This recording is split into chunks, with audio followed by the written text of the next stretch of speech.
Welcome back. Our first video was a solo dungeon, Abandoned Barracks. Our second video here is going to be the second solo dungeon, the Undercourse. So after you defeated the first boss, you'll get a depleted key. A black and brass key, though it appears damaged, search the dale for an item to restore it. Let's open our map. So there's your town. We went out here to this Kandory's beach. You're going to go just west to this Hills Far Dale. This is where you're going to find that Dale gem. We mentioned in the first video, if you can kill one of these elites, you're going to be ready for the second dungeon. These are non-elites, as you can tell, just the normal Zandale Brute, Zandale Archer, all these guys here. There's that elite. That guy's pulling him right now. So we're just going to fight these until one of these gems drop for us so we can combine it. I'll cut to that and I'll talk more about the elite later on. Here's our Dale gem. You know, we had to kill, maybe 7 of these guys, but this is the non-elite, right? So don't forget, you can kill just these normal brutes or archers and get that Dale gem. Boom. Kill a couple right next to the entrance here, and we got another Dale gem.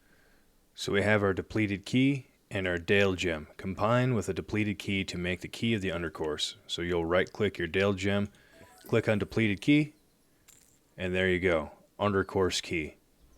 So we used the waypoint here on the beach, went west into Hills Far Dale. You can do the elites to know if you're ready for this dungeon. I would strongly suggest doing it so you don't waste a key. But to get the key, you don't have to kill the elites. You could kill the non-elites. Once you combine the gem and the depleted key, come up here. You can't go any further. Here's your entrance.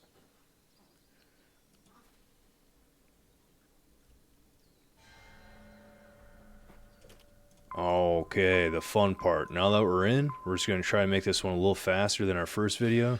Seeing as this dungeon is a little harder, we don't want to take too long.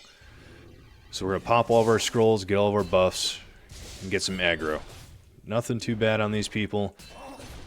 If you're not quite geared for it, these pulls will be very challenging. As you see, they're dropping my stats by 2% and applying a bleed. They hurt. So you want to do one at a time. If you have any CC, you want to pop them. I have a fear. I'm not going to use my fear right now just because it's only 2 of them. And I have enough shields to heal through it, so I don't need to be using all my cooldowns yet. Today's video is sponsored by Dubby. Dubby is a powdered energy drink that replaces other inferior caffeine beverages. They have a whole slew of interesting flavors that are amazing in my opinion. Go ahead and stop by dubby.gg. I'll leave it in the description below. Use code FUNGUY for 10% off. As we talked about in our first video, you're going to need to clear the whole dungeon. You can't just start to rush the boss or cut some corners on these because they'll pull the whole dungeon at the end if you do not clear the whole thing. So we're just going to come up here, take these people. Normally I used to skip this pack before they made that change. Don't really, there's always a chance of some gear dropping from them, but nothing enough for making me go, alright, I really need to get 2 more randoms on the way. I could just skip these horrors and move on, get the dungeon done faster. Boss is really what you want, right? He's going to drop either holy or godly gear, and now he's dropping a key for the 3rd solo dungeon. That's right. He used to drop 3, but they nerfed that down to 2 keys. So if you got in a couple weeks ago when he's dropping 3 at a time, you're making out like a bandit. But right now, sadly you only get 2 keys per run. Still better than 1. Let's think of that, alright? You just want to get all the way to the end of this guy if you're over-geared for this dungeon, just to get those keys and start the 3rd. So what I'm enjoying about this game, it doesn't get rid of you having to go back and farm that first dungeon, the second dungeon, just to get in that 3rd one. It's not just you could walk in for fun and, kill one guy at a time just for a little bit of gear. Like, nope, you're going to have to farm everything here. They made the keys soulbound as well, so you're not able to trade them. You have to earn your stuff. I greatly like that. This game is extremely solo friendly. Again, I'm showing you the first 2 solo dungeons. I haven't done anything beyond. There's 2 of the group contents that I've done.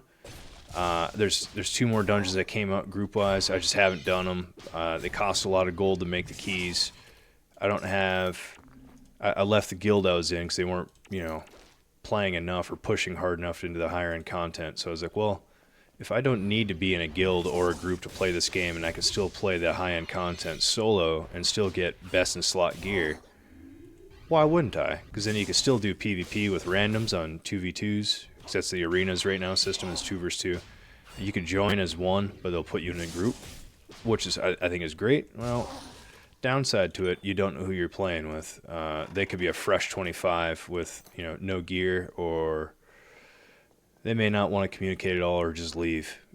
Plenty of downsides, right? But the upside to it is if you win, you get these amazing rewards. You could turn your gear into an orb. So if I have godly gear that I just want to turn into an orb to help upgrade my other gear, you can do that. Or you could strip all of the gems out of your gear. So if I was to get one piece of gear with all +2 to agility, I could use that reward, strip all of those out, and then put +3 agility in if I want. So if it's like a best in slot weapon, but I only have +2 gems in it, but then I'm now starting to get +3s, 4s, or 5s, I don't need to replace my weapon. I could take that reward, strip them, and then put the new ones in. I think that's a pretty unique system as well, versus, oh man, I wasted my best weapon, now I have to go get a new one. These guys, nothing too crazy. They have a stun or a charge if you don't get too close to them right off the rip. So I do my Holy Bolt, stun him, and try to get close enough to this second guy so he doesn't charge me. Beyond that, they both have a cleave that does a moderate amount of damage. Besides that, they're nothing to worry about. You can just blaze through these are the easy part of the dungeon, these two guys. Now the hardest pull, at least for me, for a long time, until I started getting some better understanding of this dungeon and my character and how to CC, line of sight, and do certain things, was this next pull down here. I like doing this last now. So I'll show you guys that when I get all my mana and better resources. But we're gonna clear away here, head up north. This is where you're gonna find that level 100 lockpick chest. So we're going to clear away through these guys. I'll show you that chest. As I mentioned in the first video, I haven't really gotten anything spectacular from these chests, but you know, there's always a chance of getting godly or holy gear, something good. Mainly I get some, you know, some flasks or some gold, and that's okay. It's free anyway. I have 100 lockpicking. I have to clear the whole dungeon anyway. Why would I not come up here, open it up? Hey, if there's nothing in it, there's nothing in it. Maybe there's a good piece of gear I could sell, or, like I said, orbit into something more useful for me.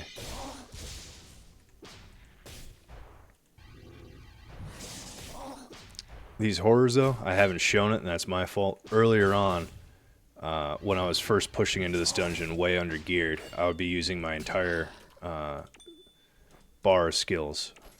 Right now I'm just kind of blowing through them, but I'll do it on this guy just to show you. So this is my reduced damage. I'd pop that, so I'm taking 50% reduced damage now, so this guy isn't going to hit me as hard. That is massive when you're pulling 2 at a time to help you focus on one so you don't have to waste time healing. So you can just keep hammering on one guy until you get it down and do a one-on-one fight. This is where Cleric's going to thrive, is one-on-one, because we can fear him. Boom, I'll pop fear on him. If I need to get a quick heal off, boom, heal, and now I'm back in the fight. So I take no damage, perfect time to heal, no real risk to me.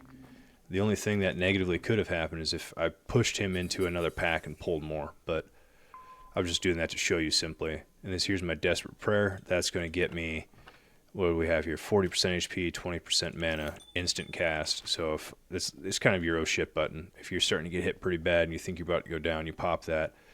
You got your shield, your fear, stun, and stun. So it's knowing how to use your character to its ability is going to help you in a lot of sticky situations. I didn't fully understand my utility when I was doing this pull. So if you were to pull him down here, there's another horror there. So if I was to fight them, and let's say I did a fear and one came down and pulled him, 3 of them, that's going to hurt really bad. If you're not ready for it, you're dying. So again, I want a line of sight pull. I'm going to be back here, throw my cast on him, throw a plague on him as well, around the corner and pull them to me. You can use these pillars as a line of sight cast as well. So we're going to do that. We're going to stand here. We're going to keep on this caster. These casters hurt so bad. They have a heal and fireball, just like the first boss. So There you go, Greater Flame. We want to interrupt that because that's going to hurt you really bad. Besides the heal, again, we could DPS through the heal. I'm not too worried about him if he heals himself or his partner here.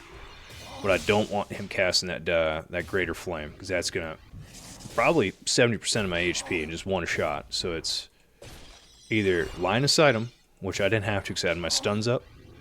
As simple as if you stand there, he's about to cast it, just take the corner because they will break cast to come to you. It's not like he's going to complete the cast. He'll stop instantly and run up to you, and you're good to go. If he comes up and instantly casts again, if you have him on the pillar, just keep running around the pillar. He won't cast. But he will cast that heal if he could see you or not, because he's not healing you. He's healing that horror or himself. So that helps you none if you see a cast and you just start running, because if it's this heal, you're just line of sighting him for a heal for no reason. Well, that was a big mistake right there. Just use my cooldown. So if I have to use it on the boss, I'm SOL. But I think we'll make up for it. I think we'll do okay. We're going to take this last guy down. Boss is just on that other corner right there. Pretty standard rotation. Doing just your classic melee attack. Harrowing Strike. I think I upgraded it so it does 200% weapon damage. Yep, and reduces physical attack for 5% from whoever I'm hitting. See some greens, maybe a blue from these chests. It's nothing spectacular. Here we go, back on boss. So let's go ahead and pull all of our buffs back on. Got all of our buffs, got our health. If you're new to this, here you go. And if you're a cleric, this spell is going to save you. This is reanimation. So it's, if I am to die, I'm going to be resurrected on the spot of where I died. So I don't want to die near where he stands. I'm going to pull him to me, fight him. If I die, he will chain back. I can res here, rebuff, refight. So this is good if it's your first or second time coming through any of these solo or group content. You just need to learn, right? Because not everybody's going to be an expert in their first pull. You just need to learn. So let's pull him. I'll keep talking while I pull him. I'm going to Holy Bolt, Shock, Plague, throw a shield on, pull him to me. Now he has a fear. Now we have an anti-fear, Dark Resolve. Boom. So now he can't fear me. I could just stand here and keep exchanging fight with him. We don't need to worry too bad as a cleric. Now other people, I don't know. You can't line of sight it. I'll show you that here in a minute. Let me get full health. I'll round the corner. I'll let him fear me. Boom. Not a good move. See how he has a charge? That's why we line of sight pull him, because we don't want him to charge us, get a big burst of damage off at the very beginning. And just know, you can't line of sight the fear. So it's a proximity, and you're not going to be able to run far enough away from him. So just, if you're a cleric, make sure you have Dark Resolve on your taskbar so you can go ahead and cast it very fast, or have a stun ready, right? So Smite is instant cast. If you see him ready to do it, we'll do it on his next one here. Well, we gotta wait for him to do it here. Hopefully he does it before we kill him. There we go. Smite. Boom. Instant cast, big damage. I like saving that attack strictly for that on any of the bosses, just because it's instant. I'll do my Holy Bolt, melee attack, Harrowing Strike, shield, rejuve, and then just keep that on rotation. Throw Plague on if it's ever needed. But once they're doing something I want to stop, smite them, because it's a longer cooldown and it hits really hard. You don't want to mess that up and be smiting and then think you can get a Holy Bolt off, because that's where that's just going to get you killed. All right, well, here we go. We killed Knight Maximus, loot him, 30k gold, Divine Orb, we like that. Here you go. Keys to Saint Revere. This is going to be the level, or the third solo dungeon. It is a massive power jump, I'm telling you. I've been doing the top, and I can't clear the bottom yet, but I can clear the top side, so I'll show you guys that next. It is insane. Great loot, great fights. It challenges you. All right, so we got 2 holy pieces, no godly pieces. So I'm not going to call that a big W, and those pieces didn't look too good, so they're probably not going to sell. But again, you can orb them. You can make those holy orbs to upgrade your gear even more. And that's the entire dungeon. I'm not going to be honest with you. It's harder than the first one because you're getting a lot of 2 pulls. But it's very doable. You just need to make sure you're focusing on the casters first, if you have a cast fight, not the melee. And if you have 2 melee, because you saw there's probably 5 of those double melee fights, you just need to really focus on one and try to CC the other. I know other characters like mages can freeze them in place. Hunters can, they have a sleep shot. They can sleep them. Paladins, don't know much about the Paladins. I don't know what their CC is, so I mean, good luck. They have a lot of armor and HP, so maybe they just tank the hell out of it. But, alright, so we're back here in town. We did the dungeon. We can go to our bank and put in our keys. Beyond that, I hope you found this useful. Like, comment, subscribe, and I'll be showing you the third solo dungeon next.